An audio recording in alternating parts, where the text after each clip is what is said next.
was a breathless hush in the close tonight. This afternoon, but anyway, it's my pleasure to introduce somebody who needs no introduction, but I spent my life doing that. I used to be an orator for the university because it consisted of doing things like that, saying, this person is getting an honorary degree because, fill in the blanks. Anyway, no, we haven't got an honorary degree. No, I'll have one. This is a surprise, like this is your life. Oliver Soden. Ladies and gentlemen, a name known to us all, a book read by almost all of us, I'm sure. Yeah. At least one book. There are others, including biographies of, what's that composer called? Michael Tinder. Thank you. And also, of equal importance, Geoffrey the Cat, as in Christopher Smart. Both books that are remarkably impressive. And works of imagination, skill, all that crap. Anyway, I thought we put that on the cover. Yes, yeah. That's going to be on the back of the next one. So I thought this is informal.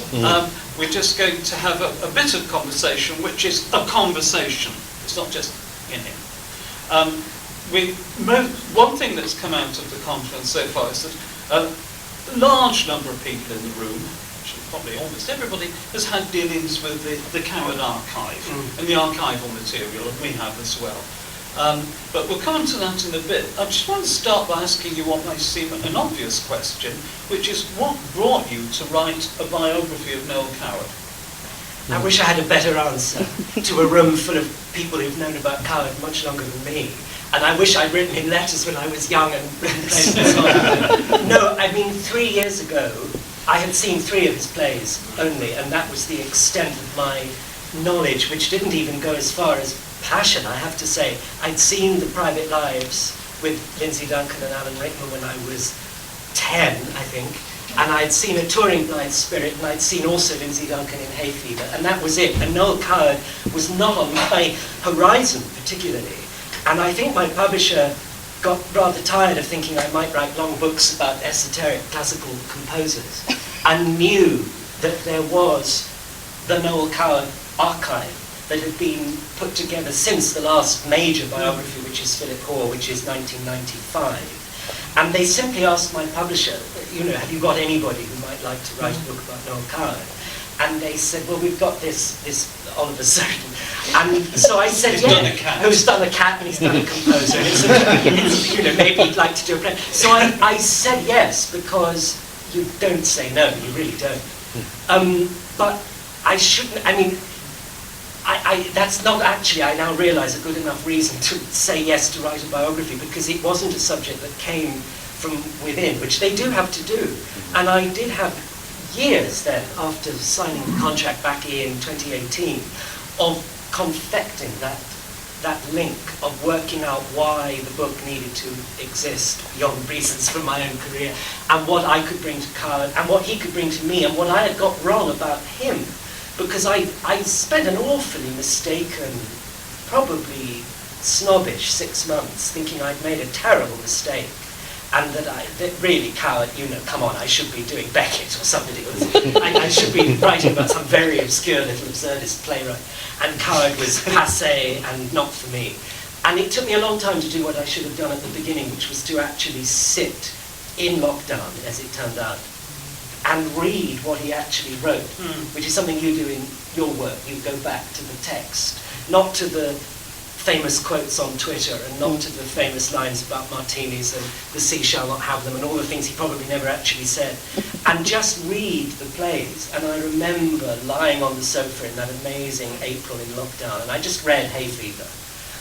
And then I thought, yes, I could do the book, because the mind that could do that, not in 5 days, in 3 months, one of the books, because many discover it, was worth the 5 years of my attention. Well, that takes us straight to a very specific question, because there are a number of things that you found that were not quite the way they've been described by Coward or by the other biographers. Yeah.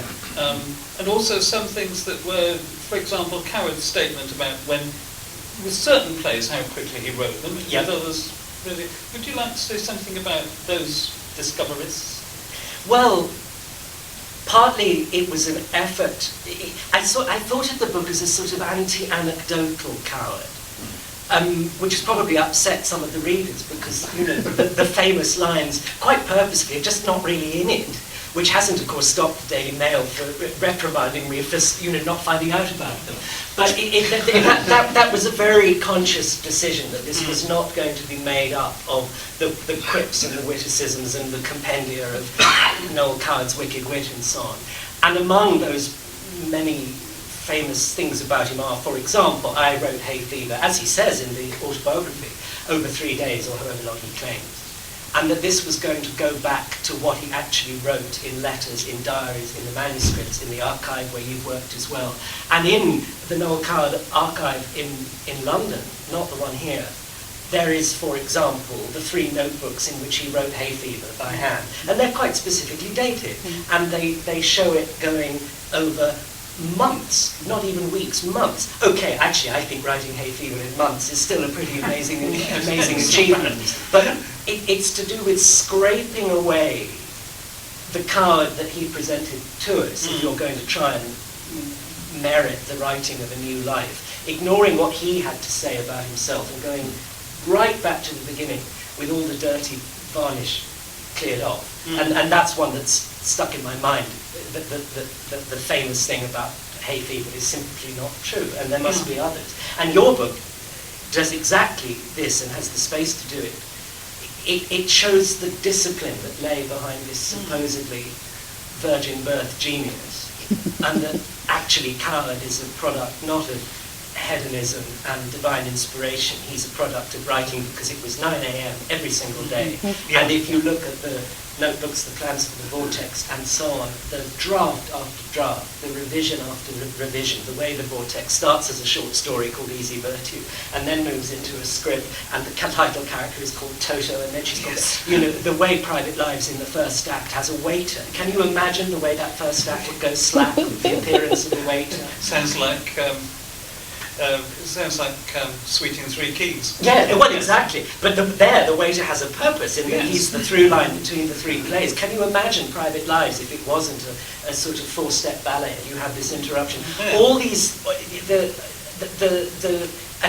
notebooks that you've worked in as well, both here and in London, just show the precision and care and detail, the revision, the drafting, the teaching himself ancient Greek and French in the, you know, in 9 till 5 working days that he set himself after the war when he was discharged. All of that was fascinating to me. The word counts, the rhyming words, the 42 unpublished plays that he wrote between 1918 and 1920, roughly speaking. And of course in the autobiography he says there were 2. Yes. And then, you know, so all of this is a much wider point about getting to him behind who he said he was. Yes. There's also the things that he implied he wasn't. I mean, this is something that Coward's sexuality is an intriguing but not overwhelming topic. Would you agree with that? It's not something one wants to be overwhelmed by. On the other hand, it's something one has to acknowledge and see how it's working through his life and his work. Does that sound sensible? More than sensible. I mean, possibly hard to do.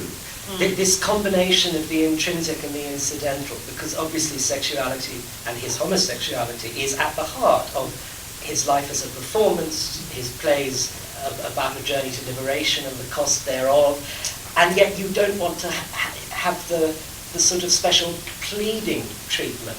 It's interesting watching the biographies as they have progressed from the 60s through to now, and famously the Sheridan Morley, which wasn't allowed by Coward himself because of the aunts in Worthing, and etc., etc. Probably also a lie he didn't say it, incidentally.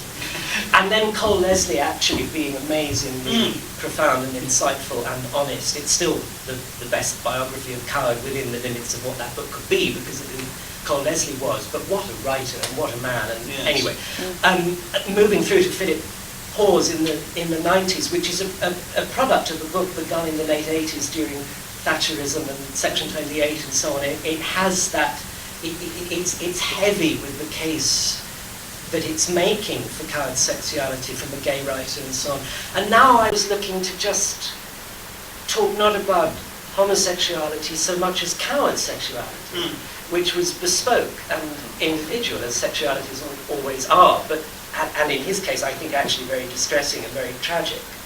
And I didn't take the view quite explicitly that they're all gay plays in code, which I think is, the argument could be made, but I think it's also cheap, and I think it also runs perilously close to saying that gay men can't write about women.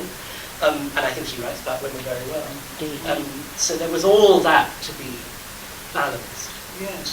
I mean, it's extraordinary when, I mean, I thought it was iconic, literally, that comparing the photograph on Sheridan Morley's biography and the photograph on Philip Horse, where Coward is looking really rather worried, and the photograph on yours, where he looks really very worried. Yeah. And very few people have noticed the cover photograph, which was taken in the late 50s, so okay, post the cabaret success in Las Vegas, but still at a time when he was out in the wilderness in other ways. And of course I was getting cover designs from the publisher with, the cigarette holder, the dressing gown, and the Art Deco font, and the whole thing. And I said, please look at this photograph. And they said, oh, but he looks so haunted and unhappy. And I said, yes, this is Noel Coward. But I also thought, basically, that is the only photograph I have ever seen where, to use the chief imagery from the book, he's not wearing the mask. I really think it might be the only one. But what's interesting is it's a whole sequence of photographs done by the photographer from the Daily Express, I seem to think. And 7 of the 8 photographs, he's absolutely impeccably holding himself together. And this one in the middle of the sequence, something has fallen away. And that fascinated me. And I'm sure the paperback he'll be with the cigarette holder. Yes. But I'm pleased you noticed it, because it was trying to say that when Coward writes about himself, I almost think of that autobiography as ghost written in a curious way. It's, as it were, written by Noel Coward's public self with the mask on. And this was an attempt, I'm not sure if it can be done actually, to see who was behind that. Is that a reason, do you think, why he couldn't fill in the gap? He didn't complete the filling in the gap between future and the middling, the end of the 1930s, the middling. He did write about that. He did write about it. I think there are 2 things there. I think it's really the only one of the 3 memoir volumes that he's written quite considerably in hindsight. It's not done at the time.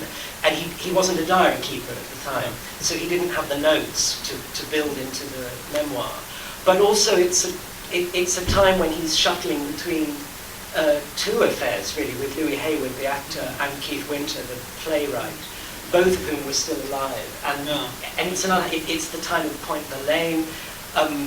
It's the time of the breakdown during Tonight at 8:30. It's such that those middle years of the 30s are so fraught that I wondered tentatively whether he actually thought, after Design for Living, he could write about his life with even the slightest degree of honesty to make the book worth reading. And I think that book does sag, actually, when it eventually published. Yes, because also when you get into the sort of the paradigms for describing Coward's life, which I love the way you refract them, if that's the right word. Anyway, you mix them up a bit.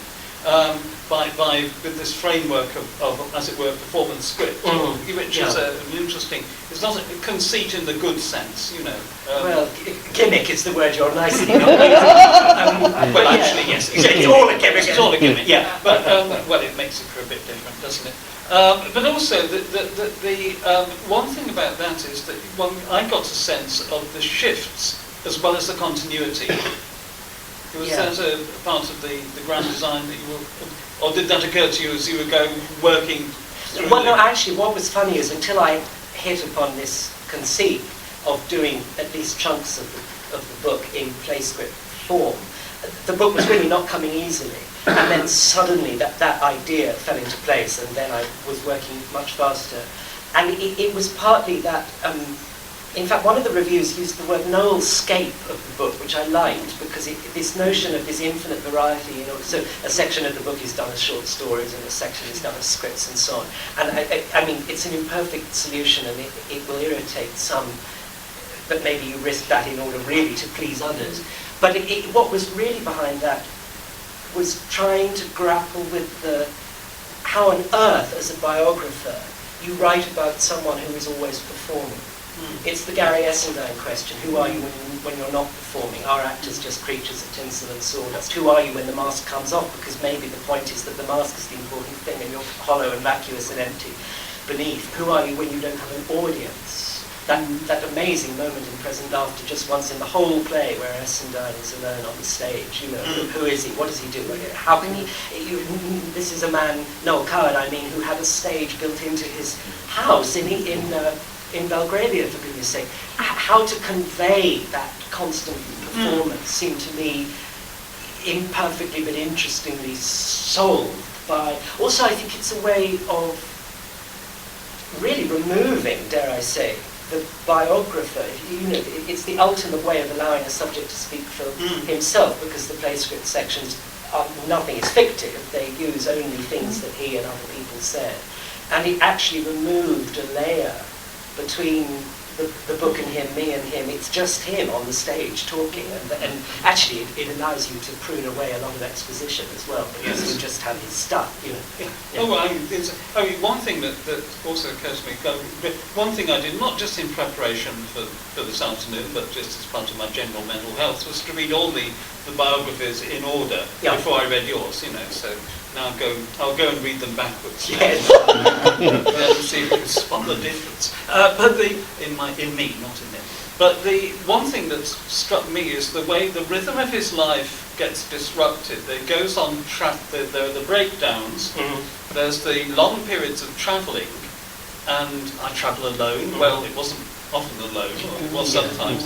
And I also came across extraordinary, you probably know, it's an entry in Evelyn Waugh's diary where he talks about talking with Coward. And there's the one where he says he's nice enough but no brain. Nice but no brain. But the next sentence he says that Evelyn Waugh he talked with Coward about Evelyn Waugh's intention to convert to Catholicism. Yeah. And Coward said, Coward gave him very good advice and said, I'm paraphrasing, that you should go and travel. Yes. Yeah. And I thought it's fascinating that Coward should say something say that in such a serious conversation with Waugh, who was, it's as though Waugh, you've got two very difficult personalities in certain ways. Yes, and very similar personalities, yes. I think, in others, and a similar trajectory in their careers. And then Waugh did go and travel a great deal, and especially when his life fell apart. But Coward's doesn't fall apart, he holds it together. But then there are moments when you think, this is a little bit fragile. And then the war complicates things. Yes. I mean, your account of the wartime experiences I found very interesting, because it modifies what you thought you knew. Good. What I thought I knew about it. Would you like to say something about that? You went to the ministerial archives? Or? Well, I know someone's already spoken on Ministry of Information and so on, so I don't want to repeat things. Oh, go on. But the war was sort of another reason why I wanted to do the book, because clearly in the 30 years since Philip Hawes papers had been released and official secrets acts had been dissolved and so on. And the real thing here is the diaries, because everyone will know the published volume of the Noel Coward diaries, which, to read that introduction by Sheridan Morley and Graham Payne, you would think that most of it was there. And I mean, I was amazed. The originals, bar two, are at Yale, but there are facsimiles at the Coward Archive, there are facsimiles here. I mean, I have the figures in the front of the book, but if you recollect in the published volume, the war years, so the whole 5 years of the war, because he starts at the beginning of 1940, are represented in fewer than 50 diary entries, as I recall. Well, he it turns out, made a diary entry for every single day of the war. So that is thousands of diary entries, and I hope one day these will be made available fully, although, I mean, they're not the long entries of later years. They are met with Mr. X 11 a.m. You know, that just permitted, and the estates allowing them to be published permitted, a narrative of the war, in some cases day by day, week by week, which means really that the central 100 pages of my book is the Second World War, whereas Philip Hawke chops through the 25, because the material wasn't there. My experience with the diaries, from that point of view, is that the parts that are missing from the published diary that affected me particularly, interested me, were the day-by-day of writing plays. And the actual process, and also, for example, how Salute to the Brave got written and got revised. And his ambitions for it. Yes. And London Pride, the song as well, which is another one where he said, oh, I bashed that out in an afternoon. And you see him working with Elsie April day after day, week after week, to get it absolutely perfect. But the war, there's also this, obviously the question of the espionage and what that actually involved in the section of it that he really never talked about, as far as we can see, which Barry Day got some weight in narrating in the letters, but of course that's a letters volume, is the work before the war. For the sort of anti-MI5 spy unit, which is the anti-appeasement spying, the Working for Van Sittart's unofficial spy group, possibly with Corder, possibly with Claude Danzig. That whole world of travel 37, 38, so before the world even started. I mean, I don't think that, I mean, it's amazing that had been kept so entirely occluded for so long. So that was interesting. Because he turns up in I've boasted already about reading all 3,000 pages of Chips Channon's diaries. Oh, yes. And someone's got to do it. Never's done it, but maybe that's for a bit. But the one thing that turns up in volume 2 is where he writes about, he mentioned the reference to Noel Coward as having a salon of Anzio pieces. Yes. And that's a hint of what was going on there. And then you don't get any real information about war until you get on to Chips Channon's relationship with Vatican, and about Coward. But I think it's the sense that all this seriousness of his involvement, and does it go back, do you think, to his anxieties about his First World War record? I think it must do. And again, the First World War military papers were released only 8 or 9 years ago, so one could really delve into that. You know, he was in the army in the First World War for months and months fewer than is still given in the official account of his career. That's one of his performances that is still inaccurate. And the months in the hospital. I think it is partly that guilt, for if you look at the war record of some of his other, Somerset Maugham, not actively even war and so on, very, very different First World War careers. But it's interesting, you mention even war. One of the reasons I began more and more to think of Coward as a modernist, in quotes, was in that attempt to fill some kind of void that the First War blew into the heart of life, and you get spat out into the interwar period and you're looking for meaning because there is no God and there is no man and you can't have faith in either of them and so on. And it's interesting watching the different directions that people travel in that era to fill the vacuum at the heart of things, because Coward is, if nothing else, about what fills the vacuum at the heart of things and what does it all mean, dear God, what does it all mean, is there any point, what about after we're dead, etc. in private lives. And war turns to Catholicism, and T.S. Eliot turns to High Anglicanism. And Coward, it seems to me, in a very similar shift, turns to patriotism with the arrival of Cavalcade. And I began more and more to see Cavalcade not just as the jingoistic rattle of drums, but of a quest for meaning and filler in a meaningless existence. I think sort of belief in empire and pomp and circumstance is Coward's High Anglicanism. There's a line in Eliot's poem Ash Wednesday where he says, consequently I rejoice having to construct something upon which to rejoice. And I think Britishness was the thing that Coward constructed upon which to rejoice. And there's an amazing line, I think, in one of the unpublished diaries, where he says to Gladys Calthrop that they admit to one another in a late-night drunken session that in the Second World War they were happy. For the first time in years, because they had meaning. They suddenly had something to love and keep alive for. You know, what is there to strive for? Well, suddenly, come 1939, there is something. And hence, I think that shift in his work, away from the well-known existentialist meaninglessness of private lives and what's it all for, and we're all in a feather bed of meaningless emotions and everything. And suddenly, something is there. Well, it also goes to the question of he has a career which includes 2 periods two war periods and two post-war periods. And the different post-war periods have different effects. Yeah. And as a post-war child, I'm conscious of the way my post-war parents talked about the war. Yeah. Which was, since they were lucky enough not to be bombed or to be sent off to do unpleasant things, they both, for them, the positive side of togetherness and so on, and like-mindedness was there.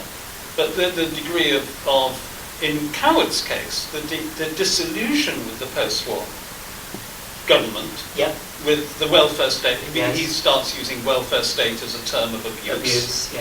Whereas for some of us it was a term denoting orange juice and the national health, and a few other things.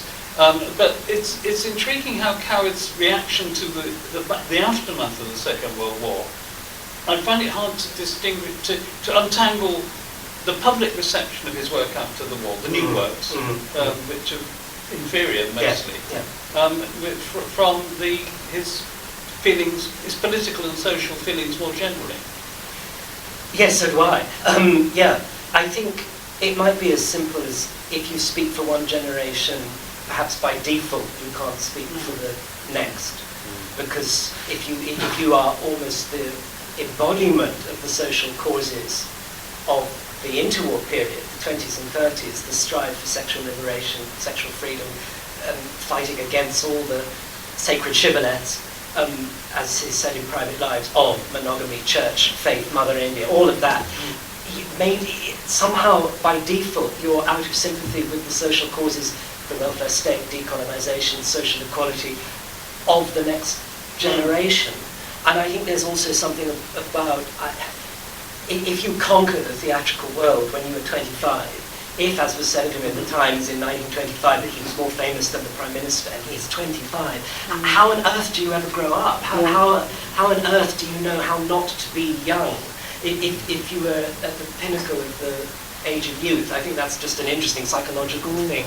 But then I also think this is partly to do with societal attitudes as well, and how the post-war period, yes, is a time of the Labour government and the welfare state and the 60s on the horizon and so on.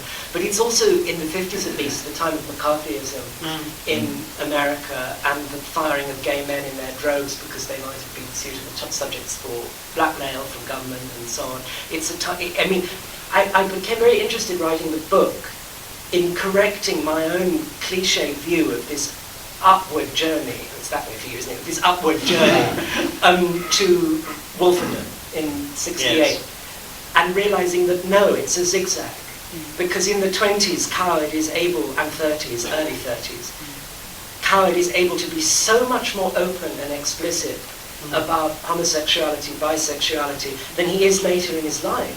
And it's of no, if you look at the broader 20th century theatrical history more generally, you actually realise that from Wilde and then Maugham onwards, British theatre is sort of in the hands of gay men. There's Coward, there's Binky Beaumont, there's Rattigan, there's more. This is a time that there's a danger of me rabbiting on, but not of you. Well, no. So perhaps somebody else would like to.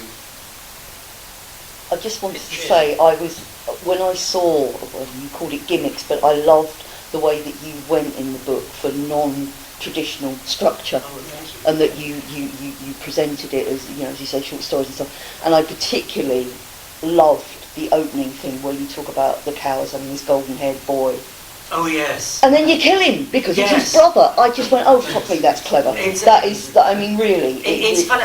I love that, and I just went, I'm gonna love the rest of this book, because it really, it was, and because as a biographer, I too am always looking for ways, we've discussed, to not do the cradle to grave thing, to find interesting ways of doing it, while telling the stories. And I'm, with Clemence Dane, I'm sort of looking to that. And in fact, I wrote a sample chapter, and I start it off as like an international movie database entry. So featuring da-da-da, and then do a précis featuring Marx Brothers, da-da-da, because I thought, that's, because it's about her first year in Hollywood. And I thought, well, that's quite a nice way to do it. And then when I saw what you'd done, I thought, this works. Oh, well, absolutely. So thank you for that. Well, thank you. I mean, the full start with the brother was interesting, because I just find, given this amorous, borderline erotic relationship with his mother, the notion of the miracle child, the replacement. You lose the first one, who's the light of your life, and then the second one comes on, and the poor third one, we won't think about it. Was nearly 7 years old. Yeah, exactly. That was such a shock. Yes, this is not a death in childbirth. This is a boy who grew to be 7, and who was said to be clever and musically talented, and Marty Blackmore was his godfather, and so on. And then he goes from exactly the same illness that kills John Eakins, the child actor colleague. That Coward has in The Award in the Theatre. But you said cradle to grave, and of course I did flirt with thinking, should I tell this backwards? Should I move the chronology around? But then I realised that actually Coward's is a life that has this inbuilt structure, and that you have to tell it chronologically, because it's about the 20th century. It's about the journeys to liberation. It's hard to avoid a division by decade. Yes, or periods. Or periods often coinciding with decades. Which of course gives you this terrible problem of what you do, as you implied earlier, with the post-war plays, because it risks this great sag 2/3 of the way through the book, with failure after failure and a bit of fun in Las Vegas, but really, and him being unhappy and everything. Hence a great doubling of pace in the book and a constriction of narrative. But then thank God for Dad's Renaissance, because otherwise the book would just peter off. But he even manages somehow to have a life with a built-in 3-act structure, it seems to me. This whole notion. I felt you needed that. Yes. You needed that Renaissance at the end, otherwise. You do get biographies that feature, like the Helper and Osborne. Biography is so sad because it is a decline after 68. And Rattigan, Rattigan never has Terry's Renaissance, so it's just a sad exile on Bermuda and never a good play. It's tricky. So thank God for Song at Twilight, which is so perfectly a finale to a life and a career, a summation. And a looking backwards within the play. And also discovery. And other questions, points, thoughts. How much do you put on to the stifling of his talent from Graham Payne? And this is coterie once, and especially once Lorna Raine had gone. I knew Joan Hurst Anglia. And they were talentless. Yes. And it seems that when he got this safe coterie of people, Joyce Carey was bright. Yes. But the others. And then people complained that they couldn't even get near Coward because he was protected by them. Coward is always, I think, about finding armour for a predatory world, whether that armour is wit or a group of people. It's the same form of swaddling as protection. I don't want to say anything as simple as, without a tormented love affair, he couldn't write. And as soon as he settled with Graham, it all went wrong. Although, of course, there's a bit of that, because you don't perhaps have the creatively fruitful anguish of the relationship with Jack Wilson to draw on. But he didn't have that in the early 20s. And he didn't have that, as far as we know, in the early 20s. And of course, there's a lot of finding unsuitable vehicles for a subpar actor, with the disastrous Tonight at 8:30 for Graham, with Gertrude Lawrence and so on.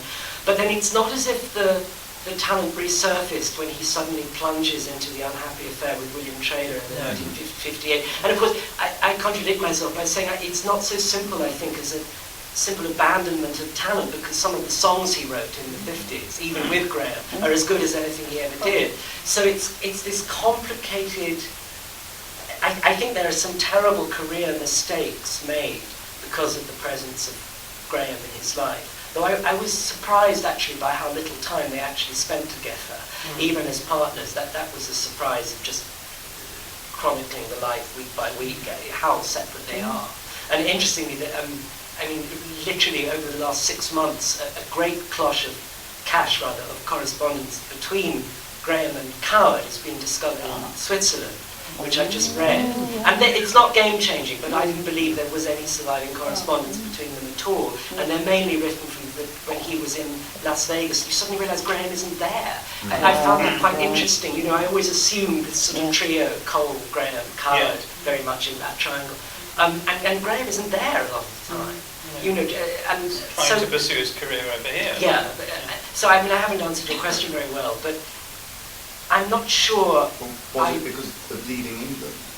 There's something of that. I mean, he was pushed out. I've heard that he was pushed out of Bermuda, or there was trouble in Bermuda, and then Jamaica, and then, but then again, you know, he still manages Song at Twilight, despite not being in England at the end of his life. He still manages the cabaret and the songs written for that. So a bit of everything. I mean, the thing I find with Coward, and you alluded to it, David, as well, is that as soon as you think you've got him in a filing system, you know, actually the funniest scene he ever wrote is about people having breakfast. I suddenly realised it's disgusting. Anything he says, you can flip it over, and you can say, oh yeah, Graham arrived, everything went. Oh no, Graham arrived, everything said. You know, it's very tricky ever to answer questions on it. I was very shocked when I realised from correspondence over here about the extent of what had happened to Trailer. Trailer, which is tragic. Yeah. And then he comes out of it, and you know. But also one peculiarity of that is that Coward writes extra dialogue. He writes an extra scene for Donald Moore. Yeah. Or is it Nude with Violin? I can't remember. Nude with Violin. Yeah, which is actually not very good because it consists of Coward's character, as it was by that point, as Sebastian, making various wisecracks, actually at the expense of Trailer's character. It's a very weak, a very lazily written scene. It's very odd. In other words, it wasn't an inspiring situation. But there's no muse there in the Trailer. But it's the one where he does, in the published diaries, it's the one relationship which is referred to, frankly, with this old black magic. Yes. That is in the printed diary. You see, it's very funny.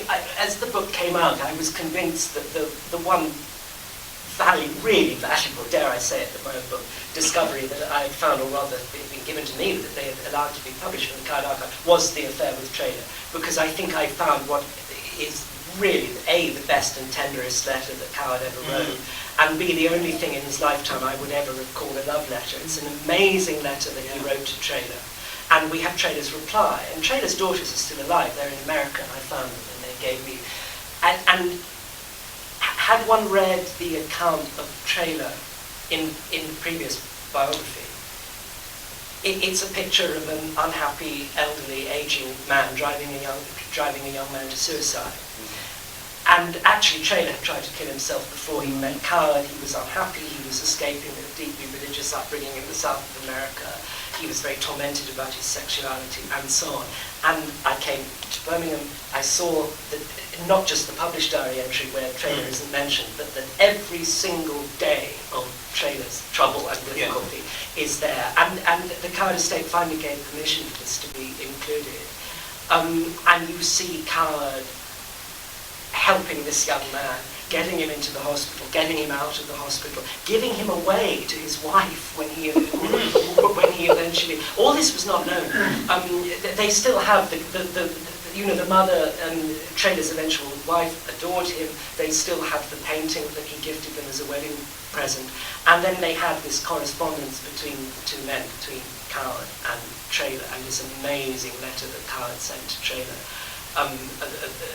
In apology, in guilt, in love, and it's the most beautiful. It's tender, loving and humane. It's humane in a way that some part of Coward's Masquerade is seeming impervious to things, of rising above. Exactly, things. And this is. And Trailer's reply, long after the suicide attempt, where he says, how are you, my darling? I love you. And I mean, people say, so what were the two things that surprised you about Coward? And my glib answer is always how sad he was. But the other answer is I think he was kind. I remember when I met Marcy last year, and she said, I think Noel Coward was a fundamentally decent human, good human. And yes, there was control, and yes, there was temper, and there was acid wit, which burned and corroded, and all these things. And I think he got kinder as he got older. It's something Cecil Beaton said about him, and Ivan Novello. I was very, very struck by him as a moral, kind, well-meaning human, which sounds more trivial than I mean it to. I think he was a decent person. Yeah. The people I've met who knew him, what always came back anecdotally was the generosity and the decency, but the philanthropy was so thoughtful Yes. and particular.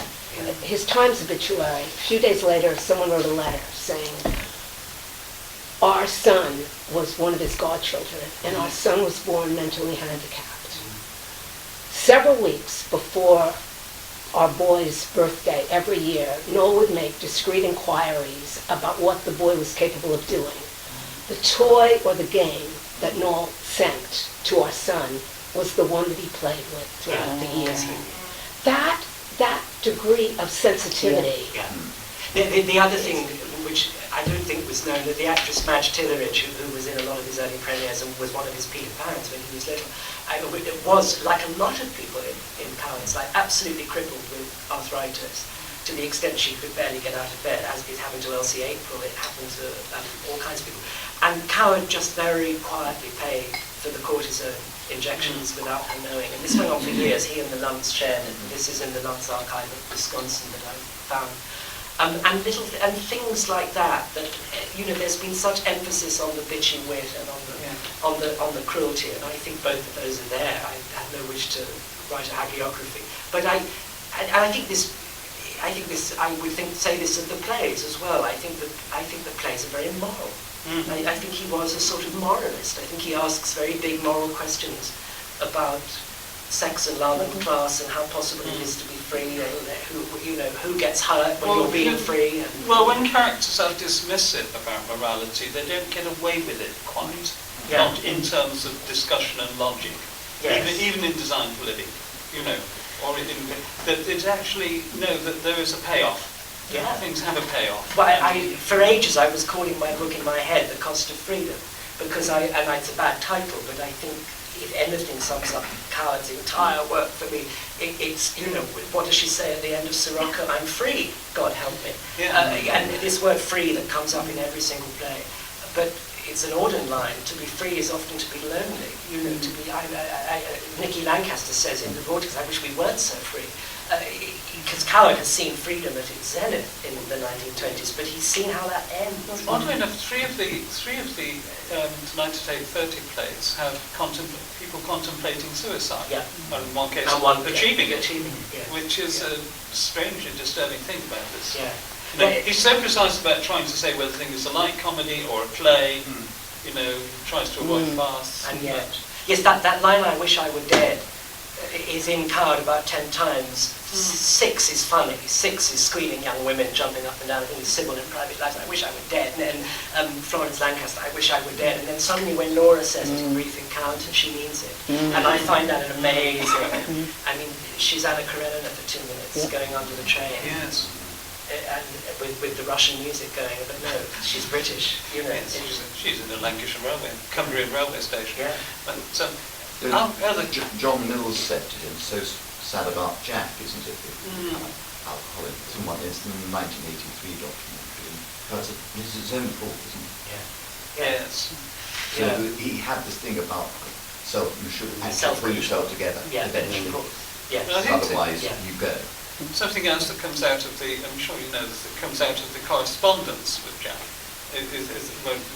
some of which is available, is how much, even after the betrayal, basically, about money and so on, how caring he is about Jack and Natasha, how he supports them, how he tries to, but there's a point where he has to acknowledge that Jack has really wrecked things, and it's very, very sad. And it's these moments are very, very moving, and also they're moving in a way that, I may be wrong, I don't think anything in the plays quite articulates that. I may be wrong, and I look forward to finding out that I am wrong.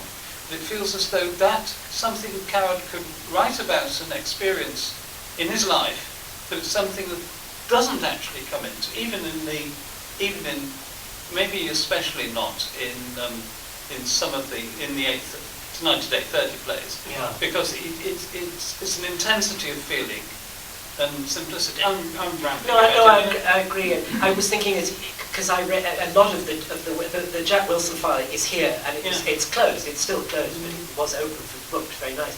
So there are a lot of unpublished letters between the two that you would have seen, and it goes back to Noel Coward and love, which is a sort of endless complicated, variegated topic. How he, the letter, I'm going to tick you off now as you've never been ticked off before, which is after Wilson's wrecked the money and got Coward into jail. Very interesting phrase, ticking off. I'm not going to never speak to you again. This isn't a temper, you're going to get a ticking off. It's very sort of schoolboy language, very interesting. And that letter ends, but my love for you is love, and these letters that end, you'll have read them in the collected letters, love, love, love, love, love, which I suggest in the book is as much a command as a sign-off, because Coward needs love like oxygen, and yet when he gets it, he doesn't know what to do with it. I don't know how to love, I'm no good at it, I'm no good at love. But this love he has for people that makes him almost dangerously forgiving. I mean, it seems so clear that Wilson is doing terrible things almost from the word go, and Coward is helpless in the trance of it, and remains so. And then there are letters to Jack even after the war when it's all supposed to be over, and I miss you, I need to see you. It's extraordinary. That. Yes, I think and I'm very intrigued by the fact that this is intertwined. It's the wrong word for it. Up to that point, with actually trying to conduct business with Jack. Whereas Jack is obviously a very efficient and successful producer or director in New York for quite a long time. It's not as though Jack is somebody who lacks talent and whatever. And somehow you feel that you're back in the whole thing about finger wagging. Yes. It's comic, but sometimes it's very, very serious. Oh yes. How to? I was thinking when I was saying Coward is a very moral writer. How to do that without being didactic, without the finger wag, without superiority, and sometimes he achieves that, and sometimes he doesn't, both in life and in his play texts. There's a nice moment of when he has to do something like that with Michael Wilding, because Michael Wilding is in a terrible state when he's taken over in Youth with Violin, and Coward says, Coward using one of his favourite quotations, which is from Byron's The Siege of Sennacherib, is that the Assyrian came down like a wolf on the fold with his cohorts all gleaming in silver and gold. And he says, I came down on him like this, with my cohorts all gleaming in silver and gold, and beat the fuck out of him. And he's using one like Bertie Wooster's repertoire of lines you learned at school. That's what he's doing. That's where all these titles come from. Yes, absolutely. So, are there more points, questions, suggestions? Simple question. Early in the book, I believe you mentioned that of all the biographies written of Coward, only 4 are cradled to the grave. Yeah, I think so. This prompted me to go through my own collection. You found 2 I haven't read. Sheridan Morley's Talent to Amuse. Not No Grave. Updated, but No Grave. But I think I do include that one, yeah. But written before Coward died. Remembered Laughter, Cole Leslie's book, and Philip's book. What do you consider the 4th? The 4th. Does Clive Fisher relate to anyone? Yeah. Which was, it's a bad book, and everyone said so at the time. I don't mind saying so now, because it's a hatchet job. It's a deconstruction of Coward as a man and as a talent. Well, what's quite interesting is it's also rather meticulous. More so than for example, it's more scholarly in its apparatus than Philip Hawes. So I did have it by me because it was rather well researched, but then it put its research to a sort of rather pointlessly destructive end. But he fell foul in some way, I don't know, of Graham Payne, and the estate withdrew permission from Clive Fisher to quote from any of Coward's work. Actually, I don't think they were legally allowed to do, because there always has been such thing as fair use. But anyway, they blocked him, and so that is a biography of Coward that doesn't quote a line of Coward's work, which is a supremely pointless task. And then his publisher, which oddly is the publisher that's brought out my book, Weidenfeld, decided to bring out this book by Clive Fisher that was bad and could not quote Coward in the same year as Philip Hawes in 1995. So of course it sunk without trace and sold 33 copies, but one of them is on my bookcase, so I did read it. But it's that's the 4th. Yeah. I have a broader question about just biography, writing biography. Between your first book on Michael Tippett and the Coward book, have your perceptions of being a biographer, the function of biography, changed or shifted? That's kind, thank you. Have they shifted? They haven't shifted. They've shown me that the subject dictates the form. which we were talking about earlier. I mean, it would have been absurd to have Coward in play script, and to have Tippett in play script form. What was really intriguing about them, I mean, I don't know how much people know about Tippett, but he was Trotskyist communist in the 30s, and he was possibly the most famous conscientious objector in the country, and he went to prison as a conscientious objector.